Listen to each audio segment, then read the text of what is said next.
I came into the audition room feeling very nervous. It was my first time, so I had no clue what to expect. When I walked into the silent room, heads turned to look at this new person. Now, I don't know if they were judging me because of my potential or judging me because I was wearing a bright green Hawaiian shirt. I tried not to think too much about the second possibility and picked up a script. I walked out of the audition feeling like I had failed. Everyone had seemed so experienced, and I feared I'd blow my chances.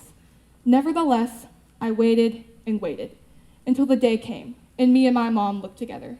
And there I was, right in the middle of the cast list, Camille Perky, Titania, the fairy queen. There I am, in love with a man with the head of a donkey. After the first practice, I felt different. Being a part of this made me feel so happy. I'd talk and text with my new friends, my parents would help me with my lines, my family couldn't wait to see the show, and I just felt so supported. Opening night, I was nervous, really nervous. Other cast members were talking and laughing, but I just couldn't relax.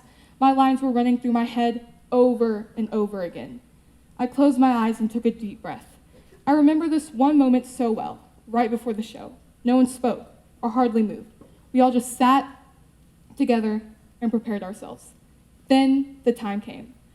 I walked out into the stage in my white and gold gown with draping sleeves and crown. I may have looked calm to the audience, but inside my lines were swirling through my head, and I was alive with jitters. The moment I had been preparing for nearly 2 months was here. To be honest, I don't really remember much about the performance, but standing on the stage while the audience clapped and whistled was one of the most amazing feelings I've ever felt. Walking out into the greeting room, I was welcomed with open arms by my family. I felt so happy and serene in that moment. I was surrounded by the people I loved, doing something new that I loved. One of the first things that I had to get accustomed to when I started acting was improv. Improv is where 2 or more actors start a scene without having any script. I'm actually doing it right now. But seriously, the first time I was called to do this, I was scared. It's like walking on a tightrope, but blindfolded, except everyone's watching you. But there is a positive benefit that goes along with improv. It trains your brain to react quickly to unexpected situations. Another thing I had to get used to was focusing. How many of you have ever been stressed in school? Okay, so how many of you find it hard to focus in school sometimes? I find it very hard for me to focus sometimes, and will often find myself zoning out while the teacher talks. But none of you are doing that while I talk, of course. At my current theater, Arts Live Theater, we warm up by doing a focus exercise.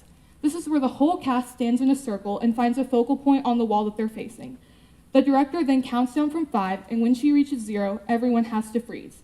If you have the urge to cough, itch, or blink, you can't move in any way. The only things you can pretty much do are breathe. After the go signal, the director starts to slowly walk around the inside of the circle, passing in front of everyone's face.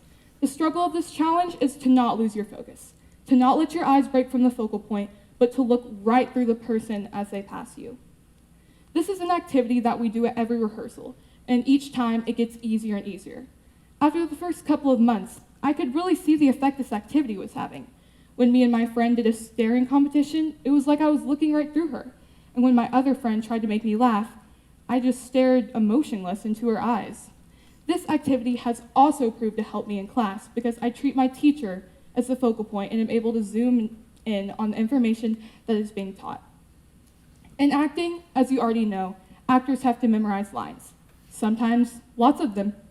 This summer, I was in a musical and was surprisingly cast as the main role. But of course, with this role came memorization. In fact, I had about 120 lines. I was stressed out because I knew how hard it could be for me to focus at times. So of course, the night before we had to be off book, which means no longer using our scripts, I was working into the late hours of the night, trying to memorize my lines. Doing this had felt like a real chore, and it was, but it paid off in ways I didn't expect. Suddenly, I was able to better remember what we had learned in class and use it to my advantage when doing homework or even taking a test.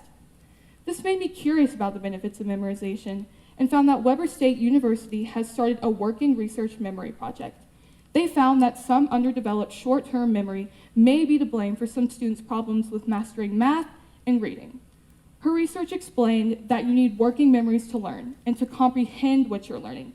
In conclusion, her research has shown that children with poor working memories don't have enough information in their mind to withhold what they're learning.